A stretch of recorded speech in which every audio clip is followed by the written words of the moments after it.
Then when I'm in New York City doing a spot, and I feel like there's definitely people that are offended, but I feel like the show doesn't stop. You know what? I guess it's also New York bothers City. me. I mentioned Casey Anthony at a show last week. And they went, "Ooh!" I'm a huge fan of Casey Anthony. I'm like, what? I didn't make this up. She killed her daughter. What are you looking at me for? Allegedly. The only time I've ever been booed off the stage was her the yappy day roommate.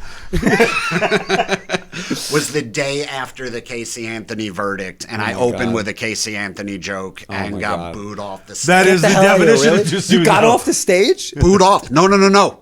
The promoter was waving the cell phone like his arm was on fire. Oh my God. I was that's the only amazing. white dude in the room. Yeah. I was the first white comic that got asked to do the show. Last heard white comic. What did you say? that I was happy with the verdict, not because a kid, not because there was a dead kid. I just think that, like, maybe, it was so long ago, it was after the verdict. It was something like, maybe it's a good thing for some of these kids to know, like, there are consequences.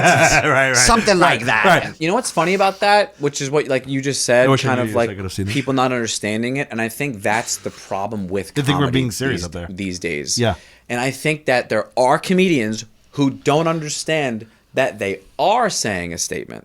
So that's funny because you don't actually believe it. Right. It's a joke. Like, Okay. of course, it'd be up if I believed it. But if you go on there and start like saying stuff, like, oh, it's just a joke, but do you believe that? Yeah. It's not really a joke then. Right. If you're going up there and like saying your political Yeah, beliefs, yeah, yeah. if it's not a complete absurd turning it on its head, it's not really a joke. That's so obviously stupid. And I a had joke someone that, like, scream out at me. I have a joke about eating for so long that you sound like RFK Jr. And I'm doing the voice, and somebody was like, "What's Fauci better?" I'm like, "That's not the joke."